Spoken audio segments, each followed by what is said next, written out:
চৈতন্যদেবকে কি কোনো সম্প্রদায় বাঁধা যায়? চৈতন্যদেব দশনামী সন্ন্যাসী না গৌড়ীয় আচার্য? আজ আমরা একটা গুরুত্বপূর্ণ প্রশ্নের আলোচনা করব। চৈতন্য মহাপ্রভু কাটোয়ায় কেশব ভারতীর কাছ থেকে সন্ন্যাস নেন। তিনি ছিলেন শঙ্করাচার্য প্রবর্তিত দশনামী পরম্পরার সন্ন্যাসী। সেই কারণে শিখা ও যজ্ঞসূত্র ত্যাগ করা হয়। তাহলে তিনি কি শঙ্করপন্থী বা অদ্বৈত বেদান্ত গ্রহণ করেছিলেন? চৈতন্য চরিতামৃতে কৃষ্ণদাস কবিরাজ লিখছেন, শ্রীকৃষ্ণ চৈতন্য রাধাকৃষ্ণ নাহি অন্য। অর্থাৎ তার সন্ন্যাস পরিচয় বাহ্যরূপ, অন্তরে তিনি রাধা ভাবযুক্ত কৃষ্ণ। আরও বলা হয়েছে, অনর্পিত চরিম চিরাত করুণয়া অবতীর্ণ কলৌ, অর্থাৎ কলিযুগে তিনি সেই প্রেম দিলেন যা আগে কখনো দেওয়া হয়নি। মধ্যযুগে 4টি বৈষ্ণব সম্প্রদায় স্বীকৃত ছিল। শ্রী সম্প্রদায়, যার আদিদেবী লক্ষ্মী, প্রধান আচার্য রামানুজ। ব্রহ্ম সম্প্রদায়, যার আদিগুরু ব্রহ্মা, প্রধান আচার্য মাধবাচার্য, একে ব্রহ্ম মাধ্য সম্প্রদায় বলা হয়। রুদ্র সম্প্রদায়, যার আদিগুরু শিব, প্রধান আচার্য বল্লভাচার্য। কুমার সম্প্রদায়, আদিগুরু চার কুমার, প্রধান আচার্য নিম্বকাচার্য।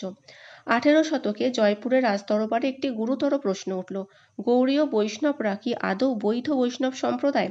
রামানন্দী পণ্ডিতরা অর্থাৎ শ্রী সম্প্রদায়ের পণ্ডিতরা সরাসরি চ্যালেঞ্জ ছুড়ে দেন, যদি তোমাদের নিজস্ব ব্রহ্মসূত্র ভাষ্য না থাকে তবে তোমরা স্বীকৃত বৈষ্ণব সম্প্রদায় নও। কারণ সেই সময় স্বীকৃত 4 বৈষ্ণব পরম্পরা সবকটেরই নিজস্ব ভাষ্য ছিল, গৌড়ীয়দের ছিল না। ঠিক তখনই সামনে আসেন এক ব্যক্তি, বলদেব বিদ্যাভূষণ। তিনি দাবি করলেন, আমরা ব্রহ্মমাধ্য পরম্পরারই ধারাবাহিকতা। কিন্তু প্রশ্ন উঠল, কোথায় সেই প্রমাণ? তার উত্তরে তিনি রচনা করলেন গোবিন্দ ভাষ্য। এই ভাষ্যের মাধ্যমে তিনি দেখালেন, গৌড়ীয় দর্শনকে মাধবাচার্যের ব্রহ্মমাধ্য ধারার সঙ্গে যুক্ত করা যায়। কিন্তু মনে রাখবে, এটা প্রাতিষ্ঠানিক স্বীকৃতির জন্য। এই ব্রহ্মমাধ্য সম্প্রদায়ের মূল কথা হলো, ঈশ্বর ও জীব আলাদা। ভগবান বিষ্ণু সর্বোচ্চ, লক্ষ্মী তার প্রধান শক্তি, জীব কখনো ঈশ্বরের সমান নয়। অদ্বৈতবাদের মূল কথা হলো, সবকিছু এক, তুমি আলাদা নও, জগৎ হলো ভ্রান্তি, সত্য হলো একমাত্র ব্রহ্ম। এটাকে সহজ করে বোঝাই, ধরো তুমি আটা দিয়ে রুটি বানাচ্ছ, আটা হলো কাঁচামাল, রুটি হলো চূড়ান্ত আকার। রুটি যতই দেখতে আলাদা হোক না কেন, আসলে সবই আটা। যেমন রুটি আটার ভিন্ন রূপ, তেমনি এই জগৎ হলো ব্রহ্মের ভিন্ন ভিন্ন রূপ। চৈতন্যদেবের আসল তত্ত্ব হলো অচিন্ত্য ভেদাভেদ। ভগবান এবং জীবের মধ্যে ভেদ আছে কারণ আমরা আলাদা ব্যক্তি, তবুও জীবের প্রকৃতি ভগবানের সঙ্গে অবিচ্ছিন্নভাবে যুক্ত, তাই অভেদও আছে। সহজ করে বোঝাই, ধরো সূর্য আর রোদ।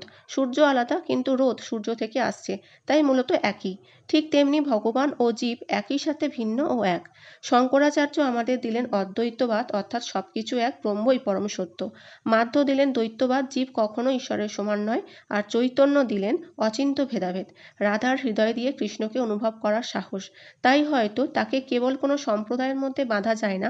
তিনি এক তত্ত্ব নন, তিনি এক অনুভব।